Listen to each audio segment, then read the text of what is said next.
Gentlemen, presenting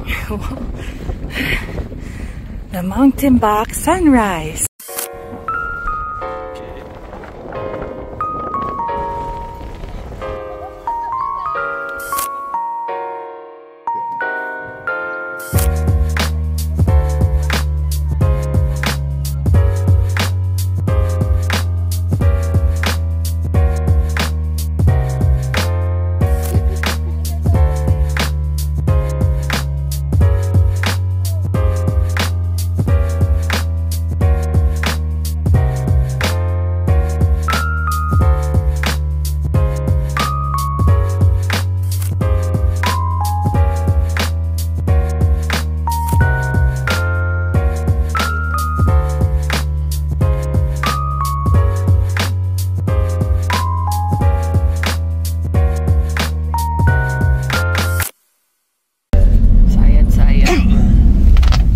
God, 5:21 na po at sobrang foggy. Dito na yung pinaka steep Vuelta area. Yan tayo. Oh my gosh! Kaya mo yan! Woo! Adventure! Grabe! Steep! Nag-ipot.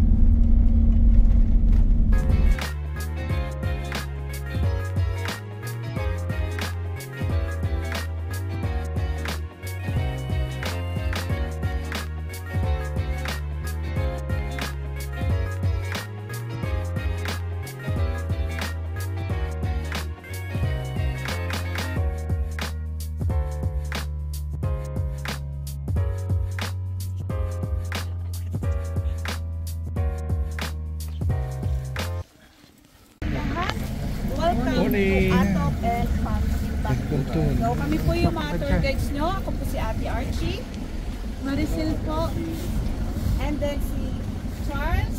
Echo po. So, ang Mountain Bach po is may taas na 2,717 meters above sea level. Okay. So siguro ang expected ngayon na temperature nasa 12 po. So usually yung mga tanim nila for now is mga patatas po. Mga patatas tapos mga labanos po. Labanos. Yes.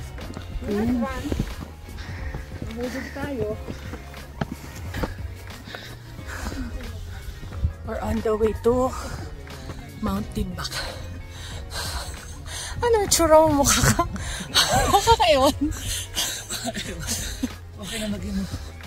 Ewan, basta hindi ka magkasakit. 15 to 30 minutes daw na hike. So dito po yung registration area na.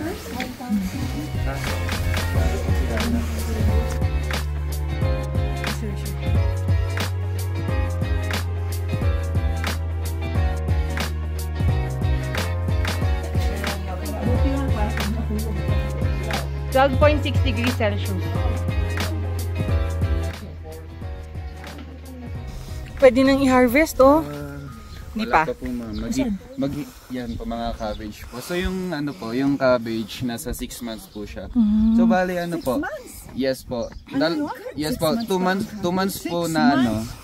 2 months po na ipupunla and then ita-transplant tapos maghihintay po ng 3 to 4 months.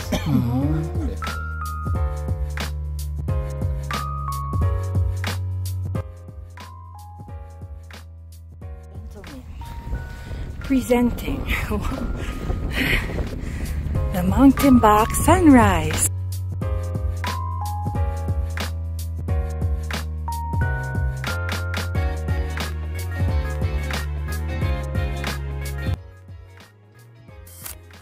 Welcome to Mountain Bach. It's 2,700 meters above sea level. So, yung sunrise, it's 5:30 p.m.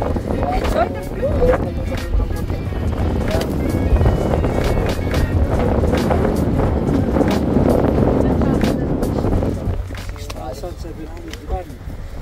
Hello po, ako po si Maricel, isa pong guide ng Paway Atop po. So, andito po tayo ngayon sa Mountain Bach. Tinawag po siyang Mountain Bach Bali, yung timbak na pangalan, galing po siya sa timbak na, yung timbak po yung faith. So, noon, yung may bumisita rito na foreigner, and then may na tsambahan siya na taga rito po nagsasalok ng tubig. Then nagtanong siya kung anong pangalan ng lugar.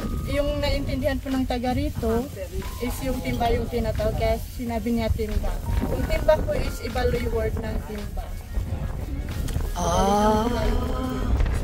Yung atok din po na pangalan ng lugar natin is galing siya sa word na, kasi nasa tuktok tayo ng bundok. Okay.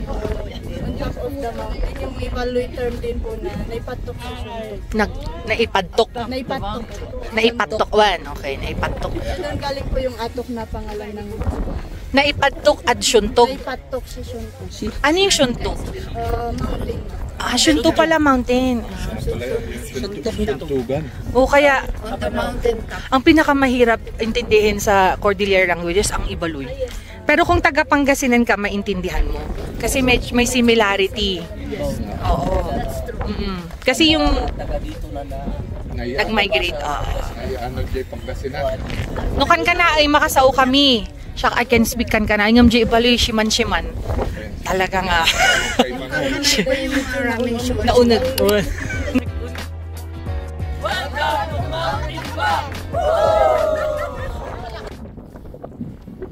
Hello, dito tayo sa Mountain Back. This is the third highest mountain in the Cordillera region.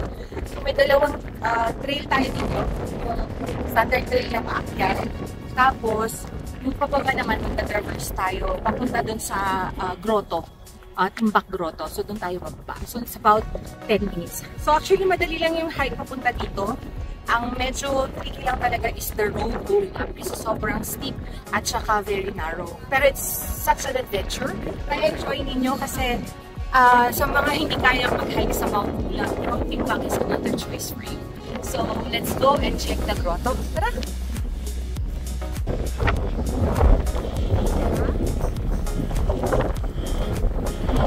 Now, it's about 12 degrees Celsius ngayon.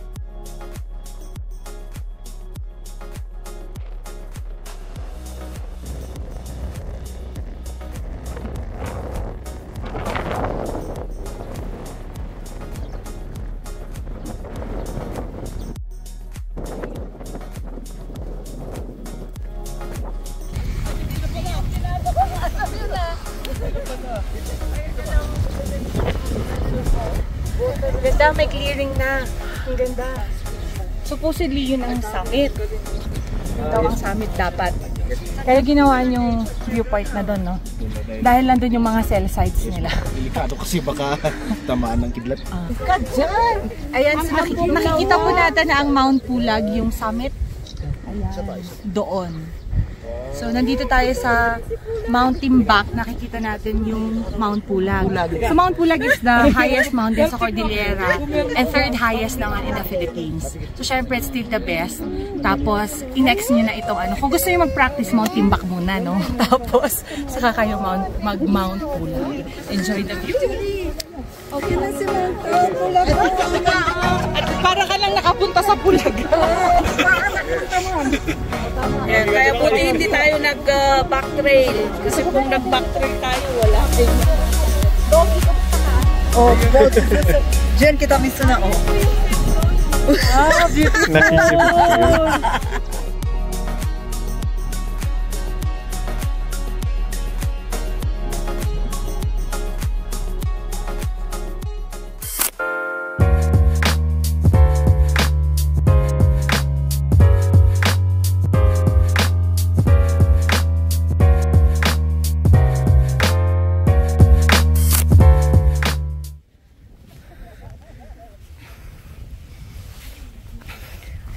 Hindi cemented ang pathway, kaya dapat yung shoes is hindi madulas. This is the trail going to the cross. Kailangan tahimik tayo when we go there dahil it's a sacred place. It's for pilgrimage purposes. Okay. Malapit na tayo.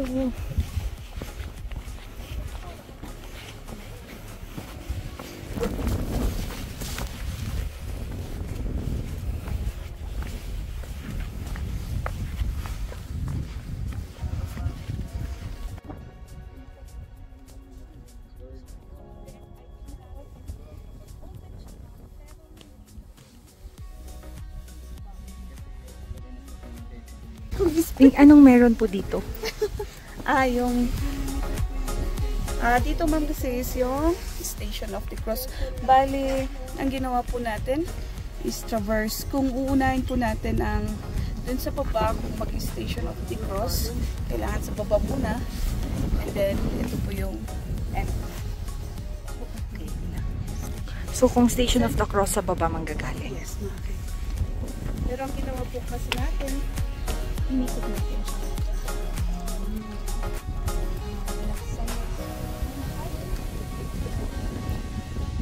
Ito ang exit natin. Ayan, pwede po kayo mag-drop photo or picture.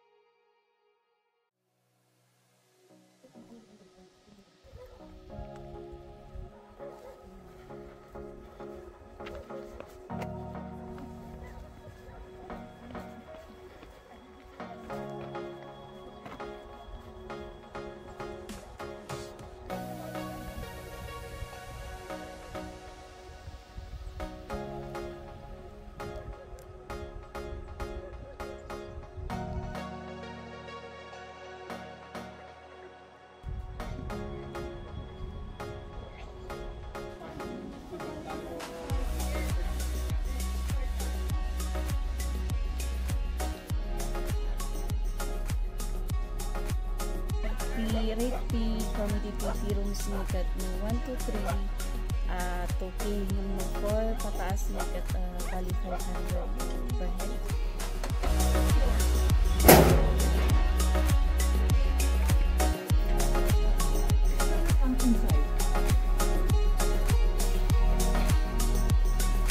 Ma'am Shias, pwedeng mag-homestay dito. So, 500, tama ba? Kung 500 per person, kung marami kayo. Yes po.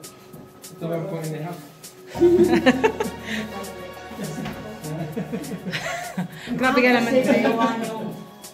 Ginawa ninyong ano pala. Double bed. Tama rin naman, imbis na dalawang kamang. Dito. May extra bed kayo. May home.